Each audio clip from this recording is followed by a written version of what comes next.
கர்த்தருடைய பரிசுத்த நாமம் மகிமைப்படுவதாக. Today's promise verse is taken from 1 John chapter 5 verse 18. The one who was born of God keeps them safe and the evil one cannot harm them. 1 யோவான் 5:18. தேவனால் பிறந்தவன் தன்னை காக்கிறான், பொல்லாங்கு அவனை தொடான்.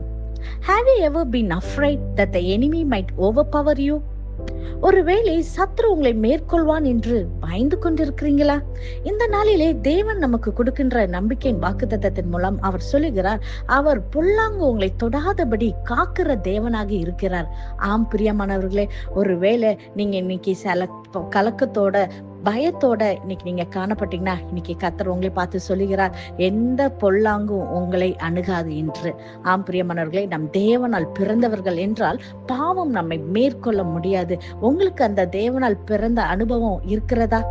தேவனால் பிறந்தவர்கள்னா என்ன அர்த்தம்? நம்ம கர்த்தரை சொந்த இரட்சகராய் ஏற்றுக்கொண்டு அவருடைய இரத்தத்தால் கழுவப்பட்டவர்களா இருந்தா நம்ம தேவனில் பிறந்தவர்களாக இருக்கிறோம். பிரியமானவர்களே, பொல்லாங்கு என்று எதை குறிக்கிறது? வேதத்துல பிசாசை குறிக்கிறது. நீங்க கர்த்தரால் பிறந்தவர்களாக இருந்தீங்கன்னா அந்த பிசாசினுடைய பிரச்சனைகள், போராட்டங்கள், நெருக்கங்கள் எதுவுமே உங்களை ஓவர் கம் பண்ண முடியாது. ஒருவேளை அவன் உங்களை பயம்படுத்தலாம், பல விதமான நெருக்கங்கள்ல ஒருவேளை வியாதியை கொண்டுட்டு வந்து பயம் காட்டலாம், ஏதோ ஒரு கடன் பிரச்சனைக்குள்ள உங்களை அமிர்த்தி உங்களை மிகுந்த வேதனைக்குள்ள உங்களை பயம் காட்டி இந்த சூழ்நிலை விட்டு நீ வெளியே வர முடியாது, இந்த பிரச்சனை உன்னை விட்டு போகாது, லைஃப் லாங் இந்த பிரச்சனையோட, இந்த வியாதியோட, இந்த பலவீனத்தோட, இந்த தரித்திரத்துல, இந்த விதமான சூழ்நிலைகளை தான் இருக்கணும் என்று சொல்லி ஒருவேளை உங்களை பயம்படுத்தலாம். ஆனா நீங்க தேவனுக்குள் பிறந்தவர்களாக இருந்தீங்கன்னா எதுவுமே உங்களை அணுகாது, எதுவுமே உங்களை ஓவர்டேக் பண்ணாது என்று சொல்லி கர்த்தர் சொல்லுகிறார். நீங்க வேதம் சொல்லுகிறது, தேவனால் பிறந்தவன் தன்னை காக்கிறான் என்று.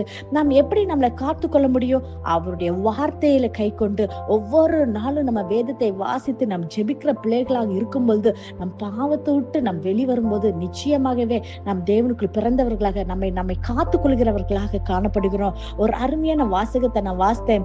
A praying man will stop sinning and a sinning man will stop praying என்பதாக. அதாவது ஒரு ஜெபிக்கிற மனிதன் அவன் பாவத்தை செய்ய மாட்டானா? ஒரு பாவம் செய்கிற மனுஷனால ஜெபிக்க முடியாதான்? இன்னைக்கு நீங்க ஜெபிக்கிறவர்களாக, இன்னைக்கு நீங்க கர்த்தரிடத்துல ஒரு முழு நம்பிக்கையோட நீங்க அவரை விசுவாசித்து அவருடைய இரத்தத்தால் கழுவப்பட்டவர்களாக இருக்கும்போது நிச்சயமாகவே எந்த தீங்கு எதுவும் உங்களை அணுகாது என்று கர்த்தர் வாக்கு கொடுக்கிறார்.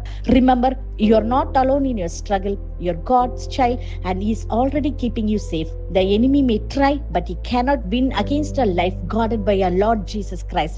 So stand firm in this truth. You are protected, you are covered and you are victorious. இதை விசுவாசிக்கிறீங்களா? நம் கண்களை மூடி ஜெபிப்போம். நேசிக்கிற நல்ல தகப்பனே, இந்த கால வேளைக்காய் உமக்கு நன்றி செலுத்துகிறோம் கர்த்தாவே.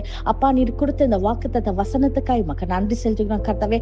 அப்பா, இந்த வாக்குத்தத்த வசனத்தை கிளைம் பண்ணி ஜெபம் பண்ணி ஆண்டவரே, தேவனால் பிறந்தவர்கள் ஒவ்வொரு பிள்ளைகளுடைய வாழ்க்கையில எந்த தீங்கு அவங்க அணுகாதபடி நீர் அவங்களை பாதுகாத்து எல்லா தீங்குக்கு இருந்து அப்பா அவங்களை விலக்கி நீர் பாதுகாக்கிற தேவனா இருப்பதாக ஜெபிக்கிறோம் கர்த்தாவே. அப்பா, பொல்லாங்க அவனை தொடான் என்று வாசிக்கிறோம் கர்த்தாவே.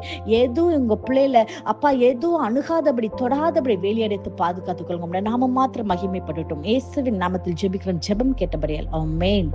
God bless you.